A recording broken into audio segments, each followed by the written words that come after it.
ഇവിടെ നിന്ന് നമ്മൾ ഇനി എങ്ങോട്ടേക്കായിരിക്കും കടന്നു പോവുക? മനുഷ്യബുദ്ധിയെ നിർമ്മിത ബുദ്ധി മറികടക്കുമോ എന്ന ചോദ്യം, മനുഷ്യന്റെ രോഗങ്ങളില്ലാത്ത കാലം സംഭവിക്കുമോ എന്ന ചോദ്യം, ജിനോം എഡിറ്റിംഗ് സാധ്യമാകുമോ? മനുഷ്യന്റെ ജീനുകളെ എഡിറ്റ് ചെയ്യുകയും രോഗകാരിയായ ജീനുകളെ നശിപ്പിച്ചു കളയുകയും തലമുറകളിലേക്കുള്ള കൈമാറ്റം ഇല്ലാതാക്കി തീർക്കാൻ കഴിയുമോ എന്ന ചോദ്യം. അങ്ങനെ പലതരത്തിലുള്ള ചോദ്യങ്ങളെ നമ്മുടെ ചുറ്റിലുമുള്ള സമൂഹം സംബോധന ചെയ്തുകൊണ്ടിരിക്കുന്നുണ്ട്.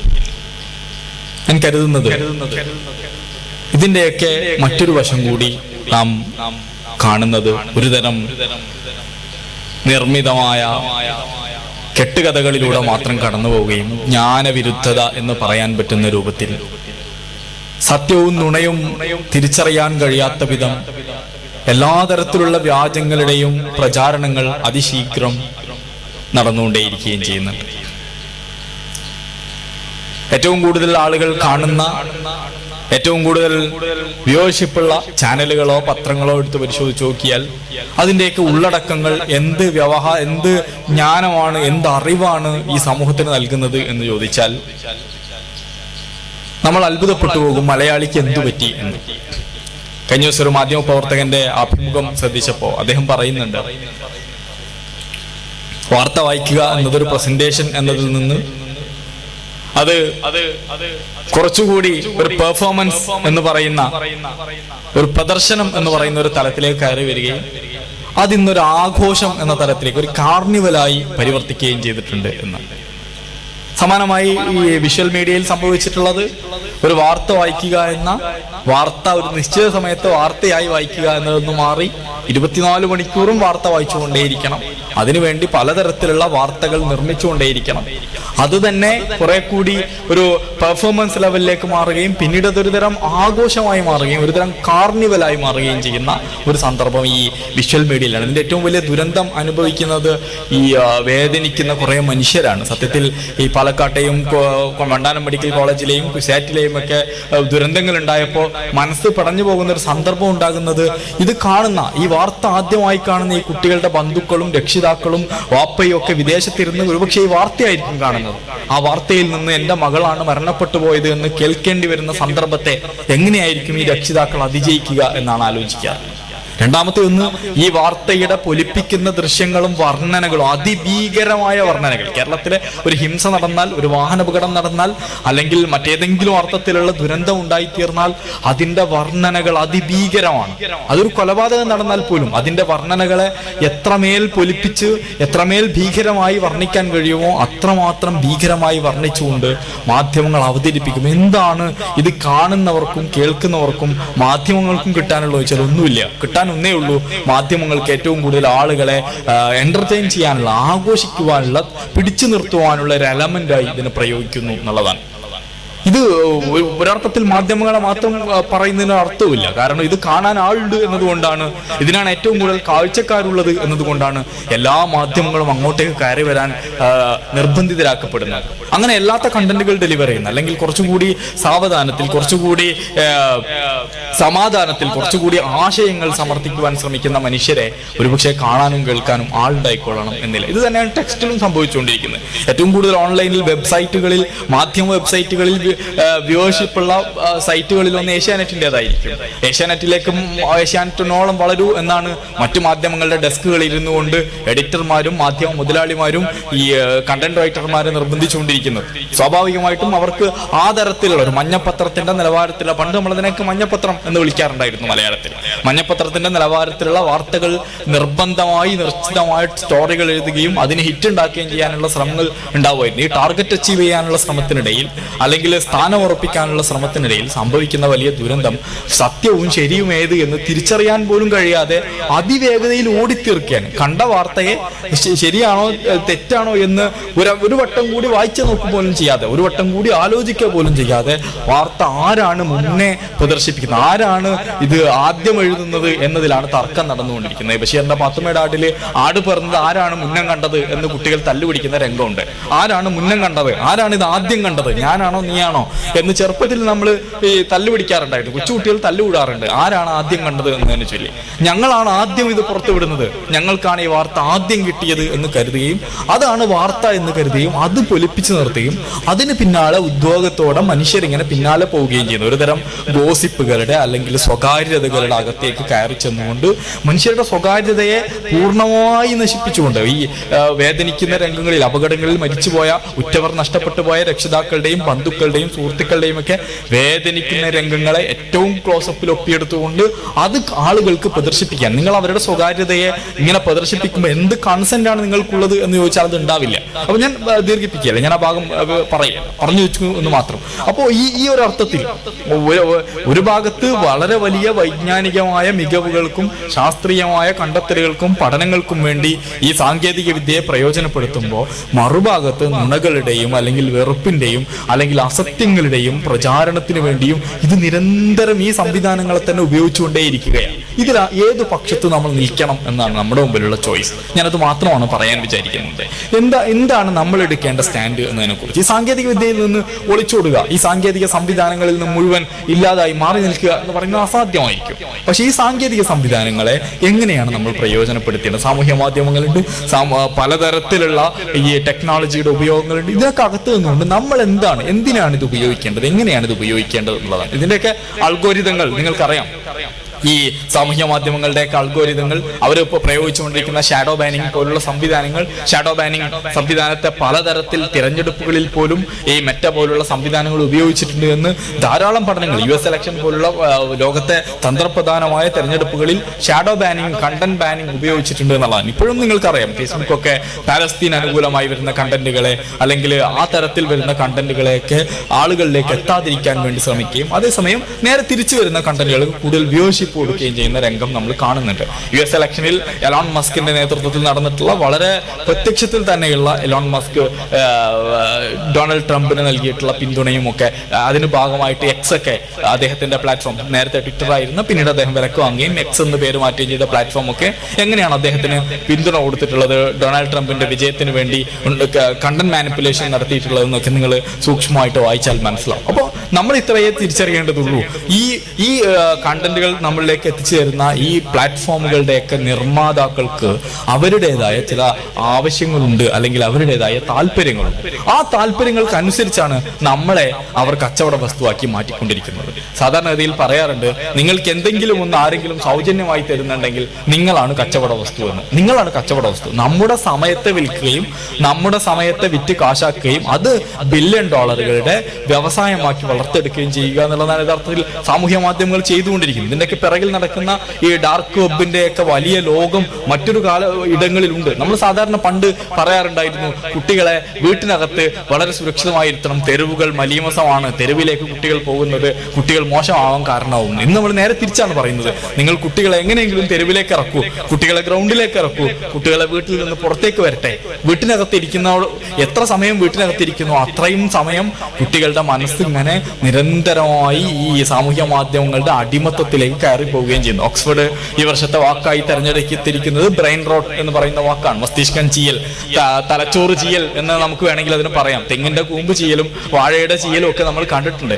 മസ്തിഷ്കം ചീഞ്ഞു പോകുന്ന മനുഷ്യരെയാണ് സാമൂഹ്യ മാധ്യമങ്ങൾ നിരന്തരമായി ഉൽപ്പാദിപ്പിച്ചുകൊണ്ടിരിക്കുന്നത്. ഒരുതരം ബയാസുകളിലെ അല്ലെങ്കിൽ ഒരുതരം വെറുപ്പിന്റെ ഒക്കെ ലോകം ഉൽപ്പാദിപ്പിച്ചുകൊണ്ടിരിക്കുകയാണ്. ഈ നാട്ടിൻപുറത്തൊക്കെ കൊറിയൻ ഭക്ഷണം വരുന്നതിന്റെ, കൊറിയൻ സ്വാധീനം ഉണ്ടാകുന്നത് എന്തുകൊണ്ട് എന്നാലോചിച്ച് നോക്കുമ്പോൾ കൊറിയൻ ഈ ആളുകളുടെയൊക്കെ ഫോളോവേഴ്സ് ആണ് നമ്മുടെ നാട്ടിലെ യൂത്തിലെ വലിയൊരു ശതമാനം എന്ന് കാണാൻ കഴിയുന്നുണ്ട്. അപ്പൊ ഇവർ ആഗ്രഹിക്കുന്ന ഇത്രയേ ഉള്ളൂ, നമ്മളെ തൃപ്തിപ്പെടുത്തുന്ന കണ്ടന്റുകൾ അല്ലെങ്കിൽ നമ്മൾ എന്ത് കാണണം എന്ന് ഇവർ നിശ്ചയിക്കുകയും അതിലേക്ക് നമ്മളെ കൊണ്ടെത്തിക്കുകയും നമ്മുടെ മനസ്സിനെ ഒരുതരം ചീയലിലേക്ക്, ഒരുതരം ബ്രെയിൻ റോട്ടിംഗ് പ്രക്രിയയിലേക്ക് നമ്മൾ എത്തിക്കുക എന്നതാണ് സാമൂഹ്യ മാധ്യമങ്ങളിൽ നടക്കുന്ന വലിയൊരു കാര്യം. ഞാൻ അതിന്റെ പോസിറ്റീവ് സൈഡിനെ പൂർണ്ണമായി നിരാകരിച്ചുകൊണ്ടല്ല സംസാരിക്കുന്നത്. അതിന്റെ ഗുണപരമായ എല്ലാ കാര്യങ്ങളെയും ഉൾക്കൊണ്ടുകൊണ്ട് തന്നെ കൃത്യമായ ഒരു ആലോചന, എന്താണ് ഞാൻ വായിക്കുന്നത് എന്ന്, എന്താണ് ഞാൻ കാണുന്നത് എന്ന്, എന്താണ് ഞാൻ കേൾക്കുന്നത് എന്ന് നമുക്ക് തന്നെ ബോധ്യങ്ങൾ ഉണ്ടാവണം.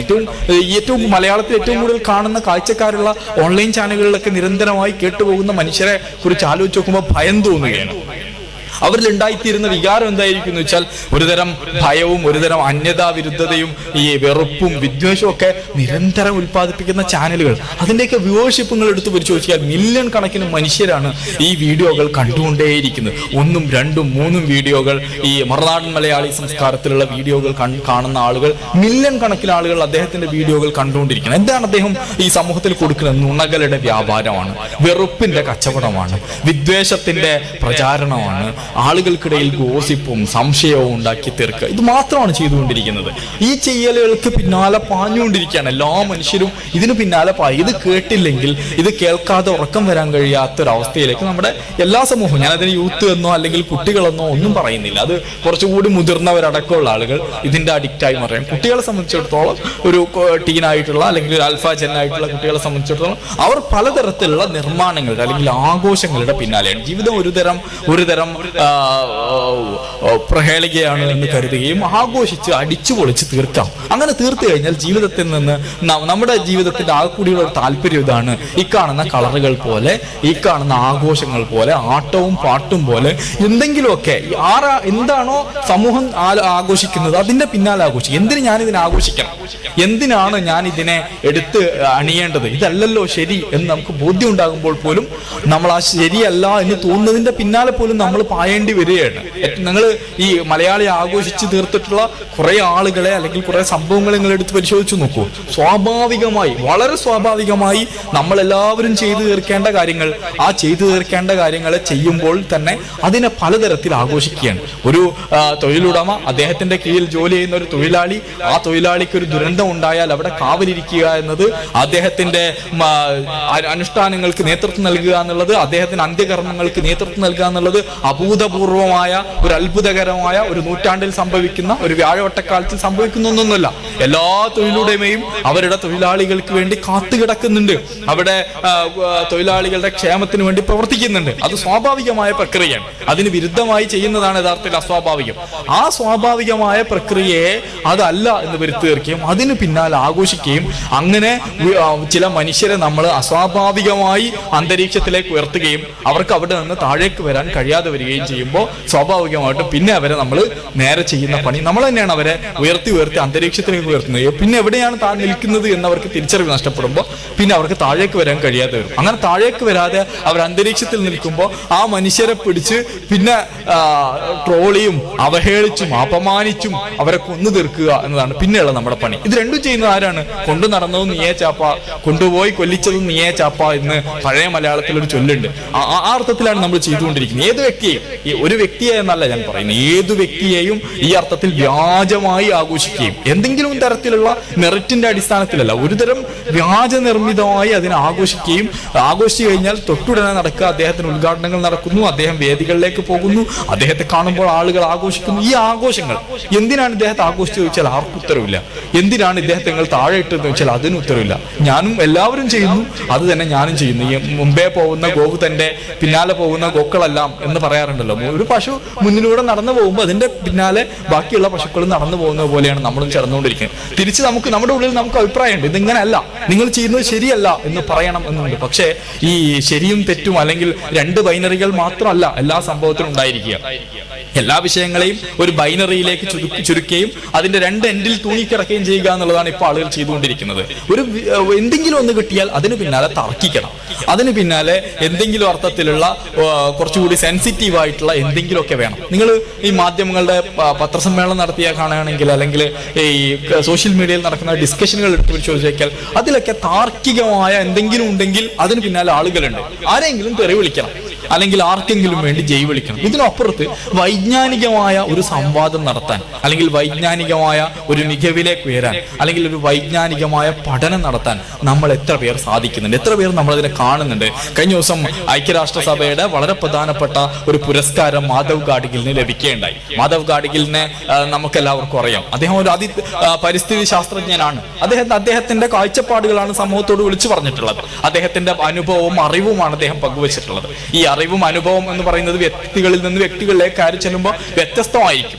എല്ലാവരും ഒരേ അറിവും ഒരേ രീതിയിലും സംസാരിക്കണം എന്ന് നമുക്ക് ശഠിക്കാൻ കഴിയില്ലല്ലോ. അവരുടെ അറിവിന്റെയും അവരുടെ അനുഭവത്തിന്റെയും അടിസ്ഥാനത്തിൽ ഓരോ മനുഷ്യരും ഒരു പിരിയൻ ഗോവണിയിൽ നിൽക്കുന്നവരെ പോലെയാണ് നമ്മളെല്ലാവരും. ഈ ഗോവണിയുടെ അകത്ത് കയറിപ്പോകുന്ന പല തട്ടുകളിൽ നിൽക്കുന്ന മനുഷ്യർക്ക് പലതരം കാഴ്ചകളാണ് കാണാനുണ്ടാവുക. ഈ പലതരം കാഴ്ചകൾ കാണുന്ന മനുഷ്യർ ആ കാഴ്ചകൾ വിളിച്ചു പറയുമ്പോൾ അതല്ല കാഴ്ച എന്ന്, ഞാൻ കാണുന്നതാണ് കാഴ്ച എന്നൊക്കെ ശഠിച്ചാൽ എങ്ങനെയാണ് ഈ സമൂഹത്തിന് മുന്നോട്ട് പോകാൻ കഴിയുക? ഈ സമൂഹത്തിന് അങ്ങനെ മുന്നോട്ട് പോകാൻ കഴിയില്ല. പലതരം കാഴ്ചകൾ ഉണ്ടാവും, പലതരം കാഴ്ചപ്പാടുകൾ ഉണ്ടാവും, പലതരം വീക്ഷണങ്ങൾ ഉണ്ടാവും. ആ വീക്ഷണങ്ങൾ തന്നെയാണല്ലോ, അതിനെയാണല്ലോ നമ്മൾ ഈ വൈവിധ്യം എന്നൊക്കെ പറയുന്നത്. അല്ലെങ്കിൽ അത്തരം വൈവിധ്യപൂർണമായ അന്വേഷണമാണ് മനുഷ്യനെ ഇത്രയധികം പുരോഗതിയിലേക്ക് നയിച്ചിട്ടുള്ളത്, ഇത്രയധികം മുന്നോട്ട് കൊണ്ടുപോയിട്ടുള്ളത്. ഈ വൈവിധ്യങ്ങൾ കാണാനുള്ള കരുത്തുണ്ടായതുകൊണ്ടാണ്. ഈ മാധവ് ഗാഡ്ഗിലിന് UN-ന്റെ വളരെ പ്രധാനപ്പെട്ട പുരസ്കാരം ലഭിച്ചിട്ട് ആ പുരസ്കാരം എത്ര മനുഷ്യർ അറിഞ്ഞിട്ടുണ്ട്, എത്ര പേർ കണ്ടിട്ടുണ്ട് എന്ന് ചോദിച്ചാൽ അത് ആരും കണ്ടിട്ടില്ല. അതേസമയം മാധവ് ഗാഡ്ഗിൽ ഒരു റിപ്പോർട്ട്, പശ്ചിമഘട്ട സംരക്ഷണവുമായി ബന്ധപ്പെട്ട റിപ്പോർട്ട് ഉണ്ടാക്കിയപ്പോൾ ആ റിപ്പോർട്ടിന്റെ പുറത്ത് ഇല്ലാത്ത കാരണങ്ങൾ ആരോപിച്ചുകൊണ്ട്, റിപ്പോർട്ടിൽ അദ്ദേഹം എഴുതിയതേ അല്ല, റിപ്പോർട്ട് വായിച്ചവരാരുണ്ട് ചോദിച്ചാൽ റിപ്പോർട്ട് ആരും വായിച്ചിട്ടില്ല, റിപ്പോർട്ടിനെ കുറിച്ച് ആരോ പറഞ്ഞത് കേട്ട് അതിനെ പൊലിപ്പിച്ച് നടത്തിയ ഈ ഇല്ലാത്ത ആരോപണങ്ങൾ നടത്തി സമരം നടത്തുകയും മാധവ് ഗാഡ്ഗിലിനെ ഒരു പ്രതിസ്ഥാനത്ത് നിർത്തുകയും ചെയ്യാൻ എല്ലാവരും ഉണ്ടായി. അപ്പോ ഇങ്ങനെ ഒരു വൈജ്ഞാനികമായി ഒരാൾ പറയുന്നത് എന്ത്, അയാളുടെ സംസാരത്തിന്റെ ഉള്ളടക്കം എന്തുകൊണ്ടാണ് അദ്ദേഹം അങ്ങനെ സംസാരിക്കുന്നത്, അതിൽ വല്ല മെറിറ്റും ഉണ്ടോ, അദ്ദേഹം പറയുന്ന കാര്യങ്ങളുടെ ശരിയും ശരികേടും എന്താണ്, അത് വിലയിരുത്താൻ എന്റെ അവഗാഹം എന്താണ്, ഇത് തിരിച്ചറിയാതെ, ഇത് ആലോചിക്കാതെ ഒരുതരം താർക്കികമായിട്ട് തർക്കിക്കുക, അതിനപ്പുറത്ത് മറ്റൊന്നുമില്ല. എനിക്ക് തർക്കിക്കുക, തോൽപ്പിക്കുക എന്നാണ്. ഒരു തരത്തിലുള്ള സംവാദമല്ല. സംവാദത്തിന് തർക്കം എന്ന രൂപമേ ഇല്ല. സംവാദത്തിന്റെ രീതിശാസ്ത്രം ഗസാലി ഇമാമൊക്കെ പറഞ്ഞു വെക്കുന്നത് നിങ്ങൾ പഠിച്ചിട്ടുണ്ടാവുമല്ലോ. സംവാദത്തിന്റെ ശൈലിയും രീതിശാസ്ത്രങ്ങളൊക്കെ. സംവാദം വൈജ്ഞാനികമായ ഒരു പ്രവർത്തനമാണ്, ഒരു വൈജ്ഞാനിക പ്രവർത്തനമാണ് സംവാദം എന്ന് പറയുന്നത്. തർക്കം അതല്ല. തർക്കത്തിന് ഒരു ലക്ഷ്യമേ ഉള്ളൂ, ജയിക്കുക എന്നതാണ്. തർക്കത്തിൽ നമ്മൾ ഏർപ്പെടുമ്പോൾ നമ്മുടെ മുമ്പിൽ മറ്റെല്ലാം നിഷ്ഫലമായി തീരും. നമ്മുടെ മുമ്പിൽ എതിരാളി മുന്നോട്ട് വെക്കുന്ന വാദങ്ങൾ, അയാളുടെ അറിവ്, അയാളുടെ അനുഭവം, അയാൾ മുന്നോട്ട് വെക്കുന്ന ആശയങ്ങൾ, ഇതൊന്നും നമ്മുടെ മുമ്പിൽ പ്രധാനമല്ല. നമുക്ക് ഒരു കാര്യമേ ഉള്ളൂ, ജയിക്കുക എന്നാണ്. അപ്പോഴാണ് തർക്കിക്കുമ്പോഴാണ് നമ്മൾ ഒച്ച വെച്ചുകൊണ്ടേയിരിക്കുക. ഈ ഒച്ച വെക്കുക എന്ന് പറയുന്നത് തോൽപ്പിക്കാൻ വേണ്ടിയാണ്. ഞാൻ നിങ്ങളെക്കാൾ ഒച്ചയിടും, അതുകൊണ്ട് ഞാൻ നിങ്ങളെ തോൽപ്പിക്കും എന്ന് സമർത്ഥിക്കുവാൻ വേണ്ടിയാണ് ഈ തർക്കങ്ങളിൽ നമ്മൾ ഒച്ച ഇങ്ങനെ കൂട്ടിക്കൊണ്ടേയിരിക്കുന്നത്. വൈജ്ഞാനിക സംവാദങ്ങളിൽ ഒച്ചക്ക് പ്രസക്തിയുണ്ട് എന്ന് എനിക്ക് തോന്നുന്നില്ല. ഇരിക്കട്ടെ, ഞാൻ പറയാൻ ശ്രമിക്കുന്ന ഇത്രയേ ഉള്ളൂ. നമുക്ക് ഈ താർക്കിക സമൂഹത്തിന്റെ ഈ ജ്ഞാനവിരുദ്ധതയുടെ പിന്നാലെ പാഞ്ഞുകൊണ്ടിരിക്കുന്ന, വൈറൽ എലമെന്റുകളുടെ പിന്നാലെ പാഞ്ഞുകൊണ്ടിരിക്കുന്ന ഒരു സമൂഹത്തിന്റെ ഭാഗമാവണോ? അല്ല. ഈ സമൂഹത്തെ മുന്നോട്ട് നയിക്കുന്ന ഒരു ജ്ഞാനസമ്പന്നമായ ഒരു പാരമ്പര്യത്തെ ഉൾക്കൊള്ളുന്ന, അതിന്റെ ജ്ഞാനസമ്പന്നമായ ഒരു ഭൂതകാലത്തെ നമ്മൾ ഉൾക്കൊള്ളുകയും ജ്ഞാനസമ്പന്നമായ ഒരു ഭാവിയെ ആവിഷ്കരിക്കുകയും ചെയ്യുന്ന തലമുറയായി നമ്മൾ തീരണോ എന്നുള്ളതാണ് നമ്മുടെ മുമ്പിലുള്ള ചോദ്യം എന്നാണ് എനിക്ക് തോന്നുന്നത്. ഇതിന് നമ്മൾ തന്നെ ഉത്തരം കണ്ടെത്തിയിട്ടുണ്ട്. ഈ വൈജ്ഞാനിക സമൂഹത്തെ കഴിഞ്ഞ ദിവസം കേരളത്തിലെ ഒരു കാലടി സർവകലാശാലയിൽ ജോലി ചെയ്യുന്ന അബ്ലായ് സാർ പറഞ്ഞു എന്ന് പറഞ്ഞുകൊണ്ട് അദ്ദേഹത്തിന്റെ സഹപ്രവർത്തകൻ ഒരു കാര്യം പറയുണ്ടായി. ഈ കേരളത്തിന് പുറത്തുള്ള വിദേശത്തുള്ള US-ലൊക്കെയുള്ള യൂണിവേഴ്സിറ്റികളിൽ കേരളത്തിൽ നിന്ന് മതപഠനം കഴിഞ്ഞു പോയിട്ടുള്ള മുത്തല്ലിമീങ്ങൾ ആയിട്ട് ഇവിടുന്ന് പോയിട്ടുള്ള ആളുകൾ അവരവിടെ ഉപരിപഠനം നടത്തുമ്പോൾ അവരുടെ വൈജ്ഞാനികമായ സമ്പന്നതയും ഡെപ്തും കാണുമ്പോൾ അത്ഭുതം തോന്നുന്നു, അസൂയ തോന്നുന്നു എന്നർത്ഥത്തിൽ അദ്ദേഹത്തെ അബ്ലായ് സാറിനെ ഉദ്ധരിച്ചുകൊണ്ട് ഹാരിസ്ക പറയേണ്ടായി. ഞാൻ പറയുന്നത് ഈ തരത്തിലേക്ക് നമ്മൾ വളരുന്നുണ്ട് എന്നുള്ളത് തന്നെയാണ്. അതേസമയം ഇത് വളരെ ന്യൂനപക്ഷമായ ഒരു സമൂഹത്തിൽ സംഭവിക്കേണ്ട വളർച്ചയല്ല ഈ ജ്ഞാനസംബന്ധിയായ അന്വേഷണവും അല്ലെങ്കിൽ അതിൽ മുന്നോട്ട് പോവുക എന്ന് പറയുന്ന ഒന്നും. മറിച്ച് നമ്മളിൽ ഓരോരുത്തരും സംഭവിക്കേണ്ട ഒരു കാര്യമാണ്. ഈ വിദ്യാർത്ഥികാലം എന്ന് പറയുന്നത് ആഘോഷിക്കാനും അടിച്ചു പൊളിക്കാനുള്ളതാണ് എന്ന തോന്നൽ ഈ തലമുറയിൽ ഉണ്ടായതുകൊണ്ടാണ് നിങ്ങൾ ക്യാമ്പസുകളുടെ അടുത്ത് നോക്കിയാൽ നിങ്ങൾക്ക് കാണാൻ കഴിയുക, ക്യാമ്പസുകളിൽ നടക്കുന്ന, ഞാൻ ജനറൽ ക്യാമ്പസുകളെ കുറിച്ചാണ് പറയുന്നത്, പൊതുവിദ്യാഭ്യാസ ക്യാമ്പസുകളിലെ വളരെ ചുരുക്കം അധ്യയന ദിനങ്ങളിൽ അവിടെ നടക്കുന്ന കാര്യങ്ങൾ എന്താണ്? അവിടെ നടക്കുന്ന ആഘോഷങ്ങൾ മാത്രമാണ്. ഒരു യൂണിവേഴ്സിറ്റിയുടെ ഫെസ്റ്റിന് അല്ലെങ്കിൽ അവിടെ നടക്കുന്ന ക്യാമ്പസ് ഫെസ്റ്റിന് അവിടെ നടക്കുന്ന മറ്റെല്ലാ സംവാദങ്ങളിലും ആരാണ് ആ കുട്ടികളുമായി സംസാരിക്കുന്നത് എന്ന് ചോദിച്ചാൽ അത് ഏറ്റവും സെലിബ്രേറ്റ് ചെയ്യുന്ന ഒരു സിനി ആർട്ടിസ്റ്റോ അല്ലെങ്കിൽ വൈറൽ വ്ളോഗറോ സമാനമായിട്ടുള്ള മനുഷ്യരാണ് ഈ ക്യാമ്പസുകളുടെ ഫെസ്റ്റുകളിൽ സംസാരിക്കുന്നത്. എന്ത് ജ്ഞാന സംവാദമാണ് അവിടെ നടക്കുന്നത്? എന്ത് തരത്തിലുള്ള അറിവിന്റെ കൈമാറ്റമാണ് അവിടെ നടക്കുന്നത് വെച്ചാൽ ഒരു തരത്തിലുള്ള അറിവിന്റെ കൈമാറ്റം നടക്കുന്നില്ല. മറിച്ച് കുറെ കൂവി ഒഴിക്കുന്നു, കുറെ ജ്ഞാനവിരുദ്ധമായ കാര്യങ്ങളുടെ പ്രചാരണം നടക്കുന്നു. കേരളത്തിൽ ഒരുപാട് ഈ സാഹിത്യ സാംസ്കാരിക സദസ്സുകൾ നടക്കുന്നുണ്ട്. അതിൽ നിന്നൊക്കെ പ്രചരിക്കുന്ന ക്ലിപ്പുകൾ എടുത്ത് പരിശോധിച്ച് നോക്കിയാൽ ആ ക്ലിപ്പുകൾ അസംബന്ധങ്ങളായ ക്ലിപ്പുകളാണ് പലപ്പോഴും പ്രചരിക്കുക. ഈ അടുത്ത് ഒരു മലയാള മനോരമ പത്രം നടത്തിയ സാംസ്കാരിക സമ്മേളനത്തിന്റെ ഒരു ക്ലിപ്പ് കാണാനിടയെ അതിൽ അദ്ദേഹം പുതിയ തലമുറയോട് ചോദിക്കുന്നത്, ഞങ്ങൾ എന്തൊക്കെയോ കണ്ടെത്തിയിട്ടുണ്ട്, നിങ്ങൾ എന്താണ് കണ്ടെത്തിയത്? അതിനെ ആഘോഷിക്കുകയാണ് എല്ലാവരും. പുതിയ തലമുറക്ക് എന്തോ ഒരു പ്രശ്നമുണ്ട് എന്നർത്ഥം. പുതിയത് കണ്ടെത്തി, അത് ഈ വളരെ രസകരമായ ചെറുപ്പത്തിൽ നമ്മൾ പറയാറുണ്ടായിരുന്നു, എല്ലാം കണ്ടെത്തി കഴിഞ്ഞല്ലോ, അതുകൊണ്ടാണ് ഞങ്ങളൊന്നും കണ്ടെത്താത്തത് എന്ന് നമ്മൾ തമാശക്ക് ചെറുപ്പത്തിൽ സ്കൂളിൽ പഠിക്കുന്ന കാലത്ത് പറയാറുണ്ടായിരുന്നു. അതുപോലെയാണത്. നിങ്ങൾ എന്ത് കണ്ടെത്തി? ഞങ്ങളാണല്ലോ മൊബൈൽ കണ്ടെത്തിയത്, ഞങ്ങളാണല്ലോ അമേരിക്ക കണ്ടെത്തിയത്, ഞങ്ങളാണല്ലോ ഈ ടെലിവിഷൻ കണ്ടെത്തിയത് എന്നൊക്കെ ചോദിച്ചാൽ ഇന്ന് അതിന്റെ 10 മടങ്ങ് വിജയത്തിലുള്ള കണ്ടെത്തലുകൾ ഈ ലോകം നടത്തി കഴിഞ്ഞിട്ടുണ്ട്. നിങ്ങൾ സ്പേസിലേക്ക് അല്ലെങ്കിൽ ഡ്രൈവർ ഇല്ലാത്ത വാഹനങ്ങളിലേക്ക് AI-യുടെ ഏറ്റവും ഗുണപരമായ പ്രയോഗങ്ങളിലേക്ക് നമ്മൾ കടന്നുപോയിക്കൊണ്ടിരിക്കുകയാണ്. ജിനോം എഡിറ്റിങ്ങിനെ കുറിച്ചാണ് ലോകം സംസാരിച്ചുകൊണ്ട്, നിങ്ങൾ മൊബൈലിനെ കുറിച്ചാണ് സംസാരിക്കുന്നത്. നിങ്ങൾ മൊബൈൽ കണ്ടെത്തിയ തലമുറയുടെ ആളുകളാണ് എന്ന് നിങ്ങൾ അഭിമാനത്തോടെ പറയുകയാണെങ്കിൽ നിങ്ങൾ ഈ കാലത്തെക്കുറിച്ചൊന്നും മനസ്സിലാക്കിയിട്ടില്ല എന്നാണ് എനിക്ക് തോന്നുന്നത്. കാരണം ഇക്കാലം ജിനോം എഡിറ്റിങ്ങിനെ കുറിച്ച്, ആ നിർമ്മിത ബുദ്ധിയെക്കുറിച്ച്, അത് തന്നെ എങ്ങനെ മനുഷ്യരെ ഈ മൃഗങ്ങളിൽ എങ്ങനെയാണ് നിർമ്മിത ബുദ്ധിയെ പ്രയോഗിക്കാൻ കഴിയുക, മൃഗങ്ങളെ ട്രെയിൻ ചെയ്യാൻ പറ്റുമോ, അവർക്ക് ഈ ഭാഷ പഠിപ്പിക്കാൻ പറ്റുമോ, ഇങ്ങനെ തുടങ്ങുന്ന പലതരത്തിലുള്ള ട്രെയിനിങ്ങൾ. യുദ്ധത്തിലേക്ക് ഒരു എലിയെ പറഞ്ഞയക്കാൻ പറ്റുമോ എന്ന് ആലോചിച്ച് നോക്കിയാൽ, ഒരു എലിയെ പരിശീലിപ്പിച്ച് യുദ്ധമുഖത്തേക്ക് പറഞ്ഞയക്കാൻ കഴിയുന്ന ഒരു എലിയെ സൃഷ്ടിക്കാൻ കഴിയുന്ന, അല്ലെങ്കിൽ ജിനോം എഡിറ്റിങ്ങിനെ സാധ്യമാക്കുന്ന, മനുഷ്യബുദ്ധിയെയും മൃഗത്തെയും ചേർക്കുന്ന സൈബോർഗ് എന്ന് പറയുന്ന സങ്കല്പത്തിലേക്ക് എത്തിച്ചേരാൻ കഴിയും. ഇങ്ങനെ തുടങ്ങുന്ന വലിയ കണ്ടെത്തലുകൾ ഈ പുതിയ നൂറ്റാണ്ടിൽ നടന്നുകൊണ്ടേയിരിക്കുന്നുണ്ട്. നിങ്ങൾ അതിനെ പഠിച്ചു നോക്കിയാൽ നമുക്ക് മനസ്സിലാവും.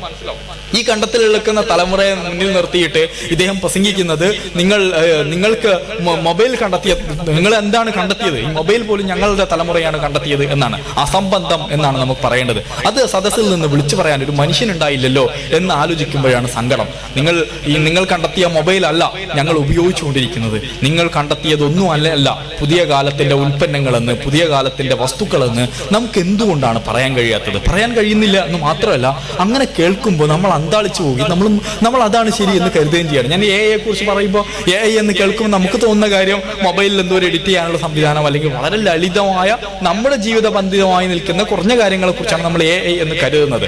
ആർട്ടിഫിഷ്യൽ ഇന്റലിജൻസിന്റെ സാധ്യതയിലേക്ക് കയറി ചെല്ലുമ്പോൾ ഇന്ന് നമ്മൾ അനുഭവിക്കുന്നതിന്റെ ഏറ്റവും ചെറിയ, അല്ലെങ്കിൽ അതിന്റെ ഏറ്റവും മിനിമൽ ആയിട്ടുള്ള ഒരു വളരെ പൈലറ്റ് ആയിട്ടുള്ള ഒരു വേർഷൻ എന്ന് മാത്രമേ നമുക്ക് പറയാൻ കഴിയുള്ളൂ. AI-യുടെ സാധ്യതകൾ അനന്തമായി കിടക്കുകയാണ്. AI മനുഷ്യനെ മറികടക്കുക എന്നൊക്കെയുള്ള ചോദ്യങ്ങളുണ്ട്. മനുഷ്യനെ മറികടക്കുക എന്നുള്ളത് അസാധ്യമാണ്. മനുഷ്യനെ മറികടക്കുക എന്ന് പറഞ്ഞാൽ, ഒരു മനുഷ്യ നിർമ്മിതമായ ഒരു കമ്പ്യൂട്ടർ അല്ലെങ്കിൽ സാങ്കേതിക വസ്തു മനുഷ്യനെ മറികടക്കുന്നു എന്ന് പറഞ്ഞാൽ അതിനുണ്ടാക്കിയ പ്രോഗ്രാമിംഗിൽ എന്തോ സംഭവിക്കുന്നു എന്ന് മാത്രമേ കരുതാൻ കഴിയുള്ളൂ. മനുഷ്യനെ മറികടക്കുക എന്നുള്ളത് അസാധ്യമാണ്. മനുഷ്യ മനസ്സിലെ ന്യൂറോണുകളുടെ, മനുഷ്യന്റെ തലച്ചോറിലെ ന്യൂറോണുകളുടെ എണ്ണം, അത് കമ്മ്യൂണിക്കേറ്റ് ചെയ്തുകൊണ്ടിരിക്കുന്നതിന്റെ വേഗത, അതിന്റെ ഈ സംവിധാനങ്ങൾ, ഇതിനോടൊക്കെ യോജിച്ച് നിൽക്കാൻ സാങ്കേതിക വിദ്യക്ക് എങ്ങനെയാണ് സാധ്യമാവുക? നിങ്ങൾ ഈ അടുത്ത് ഈ ശ്വാസകോശം കൃത്രിമമായി ഘടിപ്പിച്ച ഒരു മനുഷ്യന്റെ മരണം വാർത്തയായി വന്നിരുന്നു. അദ്ദേഹത്തിന്റെ ശ്വാസകോശത്തിന്റെ ചിത്രം കാണുമ്പോൾ അദ്ദേഹത്തിന്റെ ശരീരത്തെക്കാൾ വലിപ്പമുണ്ട് ആ ശ്വാസകോശത്തിന്. അദ്ദേഹത്തിന്റെ ശരീരത്തെക്കാൾ വലിപ്പമുള്ള ശ്വാസകോശമാണ് കൃത്രിമമായിട്ട് അദ്ദേഹത്തിന് ഘടിപ്പിച്ചത്.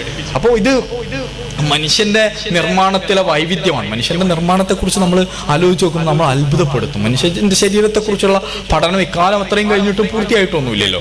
സ്റ്റെം സെല്ലിനെ കുറിച്ച്, ഞാൻ നേരത്തെ പറഞ്ഞ ജീനുകളെ കുറിച്ച്, അതിന്റെ എഡിറ്റിങ്ങിന്റെ സാധ്യതയെക്കുറിച്ച്, ഇനി അതിനപ്പുറത്ത് നമ്മൾ ലളിതമായി കരുതുന്ന മനുഷ്യന്റെ ശരീരത്തിലെ ഈ വളരെ മനുഷ്യ ശരീരത്തിന്റെ ഓരോ അവയവങ്ങളുടെയും നിർമ്മാണത്തെക്കുറിച്ച്, അതിന്റെ വൈദഗ്ധ്യത്തെക്കുറിച്ച് നിങ്ങൾ ആലോചിച്ച് നോക്കിയാൽ നമുക്ക് സുബ്ഹാനല്ലാഹ് എന്ന് പറയുക എന്നല്ലാതെ മറ്റൊരു നിർവ്വാഹം ഉണ്ടാവില്ല. നിങ്ങൾ ആലോചിച്ച് നോക്കുക, നമ്മുടെ കണ്ണിന് എത്ര ഡയമെൻഷൻ ആയിരിക്കും, കണ്ണിന്റെ പ്രവർത്തനങ്ങൾ എങ്ങനെയായിരിക്കും നടക്കുന്നുണ്ടാവുക. കണ്ണിൽ നിന്ന് ക്യാമറയിലേക്ക് എത്താനാണ് മനുഷ്യന് സാധിച്ചത്. ക്യാമറയിലെ എന്ന സങ്കല്പത്തിലേക്ക് ഇബ്നു ഹൈത്തമിനെ മുന്നോട്ട് നയിക്കുന്നത് കണ്ണിന്റെ നിർമ്മാണത്തെക്കുറിച്ചുള്ള അദ്ദേഹത്തിന്റെ പഠനങ്ങളിൽ നിന്നുകൂടി ആയിരിക്കുമല്ലോ. അപ്പോൾ ഈ കാഴ്ചകളുടെ നിർമ്മാണം, കണ്ണാവട്ടെ, കാതാവട്ടെ, കാതിന്റെയൊക്കെ നിർമ്മാണം, ചെവിയുടെയൊക്കെ നിർമ്മാണത്തെക്കുറിച്ച് നിങ്ങൾ ആലോചിച്ച് നോക്കൂ. എത്ര ലളിതമായ സ്പന്ദനങ്ങളെ ഒപ്പിയെടുക്കുകയും ഒരു സംവിധാനം ഇല്ലാതെ അത് കേൾക്കുകയും ചെയ്യുന്ന, ഒരു ഇലക്ട്രിക്കൽ ഇമ്പൾസിനെ കടത്തിവിടുന്ന രീതിയിലല്ലല്ലോ, അതിന്റെ സ്പന്ദനങ്ങളിൽ നിന്നും അതിനെ ശബ്ദമായി കേൾക്കുകയും അതിനെ ശബ്ദമായി കൺവേർട്ട് ചെയ്യുകയും ചെയ്യുന്ന, മനുഷ്യ ശരീരത്തിന്റെ ബാലൻസിനെ നിയന്ത്രിക്കുന്ന, അല്ലെങ്കിൽ ഓരോ സംവിധാനങ്ങളെ, നിങ്ങൾ കരളിനെയോ കാതിനെയോ പാൻക്രിയാസിനെയോ സെല്ലുകളെയോ അല്ലെങ്കിൽ ഹാർട്ടിനെയോ ഏത് അവയവത്തെ എടുത്ത് പരിശോധിച്ചു നോക്കും, അതിൻ്റെയൊക്കെ നിർമ്മാണത്തിലെ വൈദഗ്ധ്യത്തെക്കുറിച്ച് നിങ്ങൾ ആലോചിച്ചു നോക്കും. എങ്ങനെയാണ് ഈ മനുഷ്യ ശരീരം ഇത്ര ഭംഗിയിൽ പ്രവർത്തിച്ചുകൊണ്ടിരിക്കുന്നത്?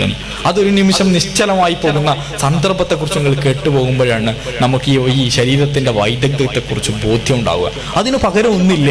അതിലേക്ക് എത്തിച്ചേരുക എന്നത്, അതിനെ മറികടക്കുക എന്ന് പറയുന്നത്, അത് നമുക്ക് അത്ഭുതം തോന്നുമെങ്കിൽ പോലും അതിനപ്പുറത്തേക്ക് പോവുക എന്നത് അസാധ്യമായിരിക്കും എന്നാണ് തോന്നുന്നത്. ഞാൻ പറഞ്ഞു വെക്കുന്നത് AI ഉൾപ്പെടെയുള്ള അല്ലെങ്കിൽ ഈ സാങ്കേതിക സംവിധാനങ്ങൾ ഉൾപ്പെടെയുള്ള എല്ലാം നമ്മൾ പ്രയോഗിക്കേണ്ടത് നമ്മുടെ പുരോഗതിക്ക് വേണ്ടി, അല്ലെങ്കിൽ ഈ സമൂഹത്തിന്റെ പുരോഗതിക്ക് വേണ്ടിയാണ്. നമ്മുടെ ശ്രദ്ധയെ തെറ്റിക്കുന്ന, നമ്മുടെ ആലോചനകളെ തെറ്റിക്കുന്ന, നമ്മുടെ സമയത്തെ കൊല്ലുന്ന, നമ്മളിൽ ഈ മസ്തിഷ്കം ചീയിപ്പിക്കുന്ന, നമ്മുടെ തലച്ചോറിനെ ചീയലിന് വിധേയമാക്കുന്ന ഈ സംവിധാനങ്ങളുടെ അകത്ത് കിടന്ന്, അതിന്റെ അൽഗോരിതത്തിന്റെ ലൂപ്പിനകത്ത് കിടന്ന് ഇങ്ങനെ കറങ്ങുക എന്നതാണ്. ഈ റീലുകളുടെ ഒരു പ്രശ്നം, റീലുകൾ പാഞ്ചാലിയുടെ സാരി പോലെയാണ്. എത്ര കണ്ടാലും തീരാത്തതാണല്ലോ റീല്. പാഞ്ചാലിയുടെ സാരി നിങ്ങൾ മഹാഭാരതത്തിൽ പഠിച്ചിട്ടുണ്ടാവും. എത്ര വലിച്ചാലും പാഞ്ചാലിയുടെ സാരി തീരില്ല. പാഞ്ചാലിയെ വസ്ത്രാക്ഷേപം നടത്താൻ വേണ്ടി പാഞ്ചാലിയുടെ സാരി ഇങ്ങനെ വലിക്കുമ്പോൾ പാഞ്ചാലിയുടെ സാരി ഒരിക്കലും തീരില്ല.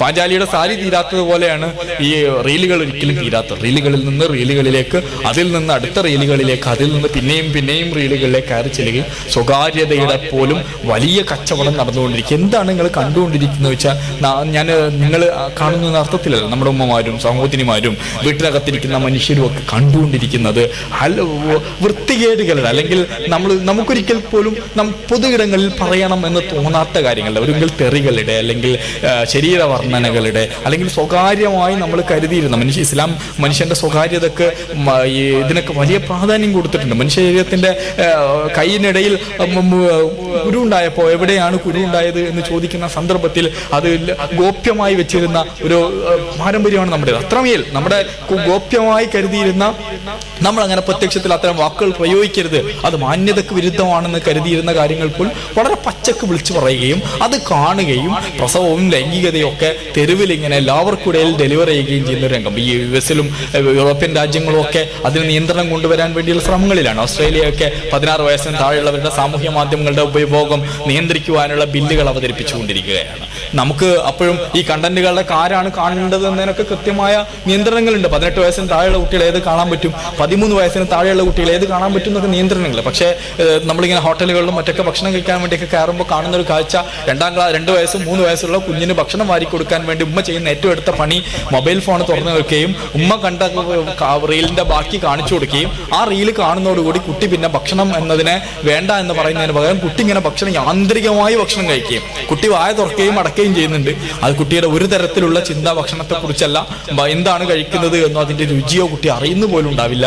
കുട്ടി ഈ റീലുകൾ ഇങ്ങനെ കണ്ടുകൊണ്ടേയിരിക്കുകയാണ്. നമ്മൾ എന്താണ് നമ്മുടെ കുട്ടികളെ ട്രെയിൻ ചെയ്യിപ്പിക്കുന്നത്? അവരതിലേക്കാണ് അവരുടെ ഭാവിയെ എത്തിച്ചേരുക. കോഴിക്കോട് നിന്ന് വാർത്തയുണ്ടായിരുന്നു, ഈ അമ്മയെ മൊബൈൽ കളിക്കാൻ നൽകാത്തതിന്റെ പേരിൽ കുത്തിപ്പരിക്കേൽപ്പിച്ച കുട്ടിയെക്കുറിച്ച്. ഞാൻ കുട്ടിയെക്കുറിച്ച് ഒന്നുമല്ല പറയുന്നത്. ആ കുട്ടിയെ മോചിപ്പിക്കുക എന്നത് നമ്മുടെ ഉത്തരവാദിത്തമാണ്, ഈ സമൂഹത്തിന്റെ ഉത്തരവാദിത്തമാണ്. ഇങ്ങനെ കുത്തിപ്പരിക്കേൽപ്പിക്കാൻ മാത്രം തീവ്രമായ ഡിജിറ്റൽ അടിമത്തവുമായി നടക്കുന്ന കുട്ടികൾ നമ്മുടെ ചുറ്റിലെമ്പാടുമുണ്ട്. ഈ കുട്ടികളെ മോചിപ്പിക്കേണ്ടത് എങ്ങനെയാണെന്നത് നമ്മുടെ സാമൂഹിക അന്തരീക്ഷത്തിലും സൈക്യാട്രിസ്റ്റുകളും ഡോക്ടർമാരും ഒക്കെ ചേർന്നുകൊണ്ട് നമ്മുടെ സാമൂഹിക ശാസ്ത്രജ്ഞന്മാരും അധ്യാപകരും വിദ്യാഭ്യാസ വിചക്ഷണരും ഒക്കെ ചേർന്നുകൊണ്ട് ഉണ്ടാക്കേണ്ട ഒരു പദ്ധതിയായിരിക്കും എന്നാണ് തോന്നുന്നത്. ഇരിക്കട്ടെ, നമ്മളെ സംബന്ധിച്ചിടത്തോളം നമുക്ക് ചെയ്യുവാനുള്ളത്, നമ്മൾ ഈ വ്യവഹാരങ്ങൾ, ഈ സാങ്കേതിക വിദ്യയൊക്കെ ഏറ്റവും പുരോഗമനപരമായി ഏറ്റവും നന്മക്ക് വേണ്ടി പ്രയോഗിക്കുക എന്നുള്ളതാണ്. നന്മയാണ് പ്രധാനം. ഇതിൽ നിന്ന് നമ്മൾ ഉൾക്കൊള്ളേണ്ടത് നമ്മുടെ ഭാവിയെ സുരക്ഷിതമാക്കാൻ കഴിയുന്ന, നമുക്ക് മുന്നോട്ട് പോകാൻ കഴിയുന്ന എന്തുണ്ട് എന്നതാണ്. ഈ സംവിധാനങ്ങളുടെയൊക്കെ മികവ് എന്ന് പറയുന്നത് ലോകം നമ്മുടെ മുമ്പിൽ തുറന്നു കിടക്കുന്നു എന്നതാണ്. ഓൺലൈൻ വിദ്യാഭ്യാസത്തിന്റെ സാധ്യതകളുണ്ട്, ഗവേഷണങ്ങളുടെ സാധ്യതയുണ്ട്. ലോകത്ത് അനേകം ലൈബ്രറികളുടെ ഓൺലൈൻ വേർഷനുകൾ നമുക്ക് ലഭ്യമാണ്. അതിലേക്കൊക്കെ ആക്സസുകൾ നമ്മുടെ കയ്യിലുണ്ട്. പഠനങ്ങളുടെ അനേകം സാധ്യതകളുണ്ട്. ലോകത്ത് നടക്കുന്ന എല്ലാ പഠനങ്ങളും ലളിതമായി നമുക്ക് ആക്സസ് ചെയ്യാൻ കഴിയുന്നുണ്ട്. ഇതിനെ ഭാഷകൾ പഠിക്കാൻ കഴിയും. ലോകത്തെല്ലാം അറിയും. ഒരറിവ് എന്ന് പറയാൻ കഴിയാതെ അറിവുകളുടെ എല്ലാ അതിരുകളും ഭേദിച്ചുകൊണ്ട് നമുക്ക് കയറി ചെല്ലാൻ കഴിയുന്ന ഒരു ലോകം നമ്മുടെ മുമ്പിൽ സംജാതമായിട്ടുണ്ട്. ഇതിനെ നമ്മൾ എന്തുകൊണ്ട് പ്രയോഗിക്കുന്നില്ല എന്നുള്ളതാണ്. ഇതിനെ പ്രയോഗിക്കുമെങ്കിൽ, ഇതിനെ ഗുണപരമായി നമ്മൾ ഉപയോഗിക്കുമെങ്കിൽ, ഇതിനെ സർഗാത്മകമായി നമ്മൾ പ്രയോഗിക്കുമെങ്കിൽ നമ്മുടെ ഭാവിയാണ് ഏറ്റവും മനോഹരമായി തീരുക.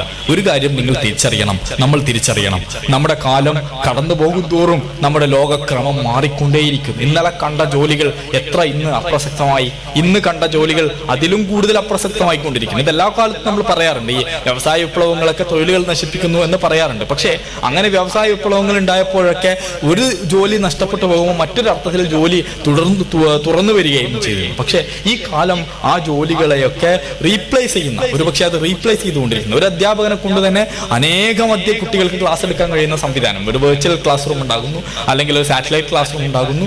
അധ്യാപകൻ ആയിരക്കണക്കിന് സ്ഥലങ്ങളിൽ നിന്നുകൊണ്ടുള്ള കുട്ടികളുമായിട്ട് സംസാരിക്കാൻ കഴിയുന്നു ഈ ഓൺലൈനിൽ. അതുകൊണ്ടാണല്ലോ നമ്മുടെ കുട്ടികൾ ഓൺലൈനിലെ ക്ലാസ് റൂമുകളിലേക്ക് കയറി ചെല്ലാൻ വേണ്ടി ശ്രമിക്കുന്നത്.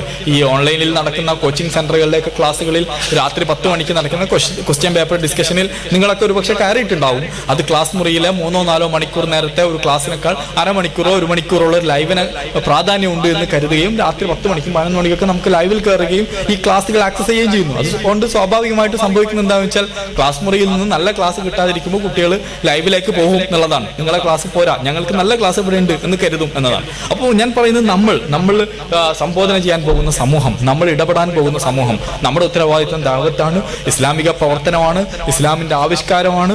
ഈ ഇസ്ലാമിന്റെ ആവിഷ്കാരത്തെ ആരുടെ മുമ്പിലാണ് നാം അവതരിപ്പിക്കുന്നത് എന്നുള്ളതാണ്. ആരുടെ മുമ്പിലാണ് നമ്മൾ ഇസ്ലാമിനെ അവതരിപ്പിക്കാനുള്ളത്? ആരോടാണ് നാം സംസാരിക്കുന്നത്? നാം സംസാരിക്കുന്നത് ആൽഫ ജനറേഷനോടാണ്, അല്ലെങ്കിൽ ബീറ്റ ജനറേഷനോടാണ്, അല്ലെങ്കിൽ ന്യൂറോ ജനറേഷനോടാണ്. ഇവരോടാണ് നമുക്ക് ഇസ്ലാമിനെ സംസാരിക്കുവാനുള്ളത്, ഇസ്ലാമിനെ അവതരിപ്പിക്കുവാനുള്ളത്. അതിന് എന്താണ് നമ്മുടെ കയ്യിലുള്ള കണ്ടന്റ്, എന്താണ് നമ്മുടെ കയ്യിലുള്ള ആയുധം? പഴയ ആയുധം വെച്ചുകൊണ്ട് പുതിയ യുദ്ധം ജയിക്കാനാവില്ല എന്നെല്ലാവർക്കും അറിയാം. പണ്ട് ഈ സ്വാതന്ത്ര്യ സമരമൊക്കെ നടക്കുന്ന കാലത്ത് ഈ വാരിക്കുന്തം കൊണ്ട് ബ്രിട്ടീഷുകാരെ നേരിട്ടിട്ടുണ്ട്. വാരിക്കുന്തവുമായിട്ട് ബ്രിട്ടീഷുകാരെ നേരിടാൻ വേണ്ടിയുള്ള സമരങ്ങൾ നടന്നിട്ടുണ്ട്.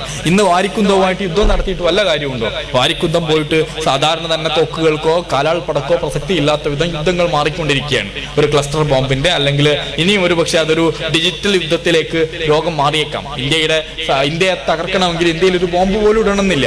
ഇന്ത്യയുടെ സാങ്കേതിക സംവിധാനങ്ങളെ മുഴുവൻ ഹാക്ക് ചെയ്യുകയും ഇന്ത്യയുടെ ഈ ഡിജിറ്റൽ കറൻസിയെ തകർക്കുകയും ചെയ്താൽ അതോടുകൂടി ഇന്ത്യ എന്ന രാജ്യം തകർന്ന് തരിപ്പണമായി പട്ടിണിയും പരിവട്ടവുമായി തീർന്നു പോകും.